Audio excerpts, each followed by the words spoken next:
Good evening అండి. నా పేరు doctor Naraj Sandeep, consultant international cardiologist, Manipal hospitals, Vijayawada. ఈరోజు మన ముఖ్య టాపిక్ ఉద్దేశం ఏంటంటే యంగ్ పీపుల్, అందులో డయాబెటీస్, షుగర్ ఉన్న యంగ్ అడల్ట్స్లో సడన్ కార్డియాక్ అరెస్ట్ ఎక్కువగా ఎందుకు చూస్తున్నాం అన్న దాని గురించి ఈరోజు మాట్లాడుకుందామండి. సడన్ కార్డియాక్ అరెస్ట్ అనేది ఈ మధ్య చాలాసార్లు న్యూస్లో చూస్తూ ఉన్నాం. పూర్వం రోజుల్లో అది ఓల్డ్ పీపుల్లోనే, అంటే వయసు పెరిగిన వాళ్ళలోనే వస్తారనుకునేవాళ్ళు. ఇప్పుడు స్టాటిస్టిక్స్ గమనిస్తుంటే యంగ్ పీపుల్, అది కూడా షుగర్ ఉన్నవాళ్ళు, గుండె సడన్గా అరెస్ట్ అయిపోవడం అనేది 3 ఇంతలు ఎక్కువ చూస్తున్నాం, అది డయాబెటీస్ లేని వాళ్ళతో పోల్చుకుంటే. దానికి ముఖ్యంగా 4 కారణాలు మనకి అర్థమవుతూ ఉంటుందండి. ఒకటి, అందరికీ తెలిసినట్టు గుండెకెళ్ళే రక్తనాళాల్లో కొవ్వు పేరుకోవడం అనేది ఈ షుగర్ పేషెంట్లు, అందులో యంగ్ చిన్న వయసులోనే షుగర్ ఎఫెక్ట్ అయిన వాళ్ళకి ఏంటంటే, మామూలుగా ఉన్న వాళ్ళకి ఇలా మెల్లగా సంవత్సరాల తడబడి మెల్లమెల్లగా రక్తనాళాలు సన్నబడటం కాకుండా, వీళ్ళకి ఏంటంటే రక్తనాళం మొత్తం డిఫ్యూజ్ అగ్రెసివ్ యాక్సిలరేటెడ్ ఎథెరోస్క్లెరోసిస్ అంటారు. రక్తనాళాలు మొత్తం కూడా ఆ కొవ్వు పెరిగిపోవడం, అన్స్టేబుల్ ప్లాక్స్ తయారవడం, అది ఒక్కసారిగా రప్చర్ అవ్వగానే అక్కడ రక్తం ముద్ద చేరుకొని మ్యాసివ్ హార్ట్ అటాక్స్ రావడం అనేది జరుగుతూ ఉంటుంది.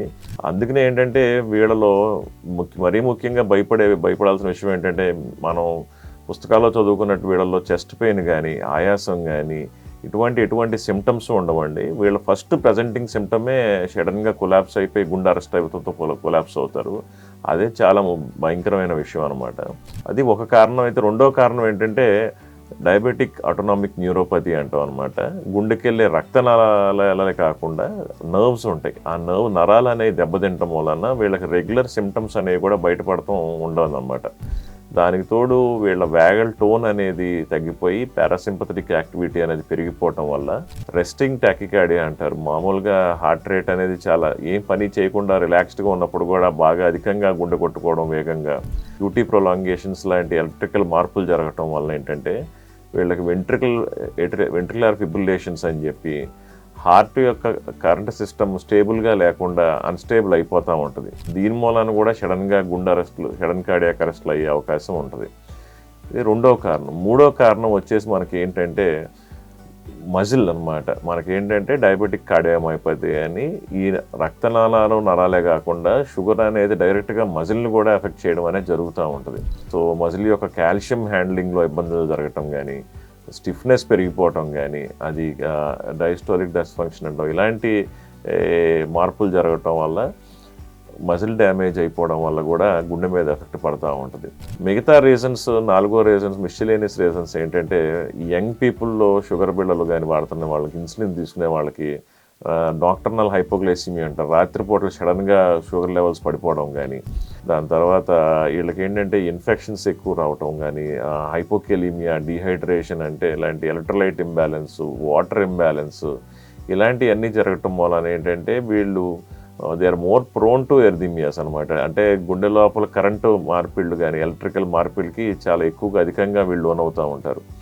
సో ఎన్ని కారణాల వల్ల మనకి గుండె అరెస్ట్ అనేది చాలా తీవ్రంగా ఎక్కువగా కనపడుతూ ఉంటాం. ఒకటే కాకుండా ఫస్ట్ సైన్, మొదటి గుండె జబ్బు లక్షణమే గుండె ఆగిపోవడం లాగా కనపడుతూ ఉంటుంది. అంటే మనకి టైము ఉండదు, వార్నింగ్ సైన్స్ ఉండవు.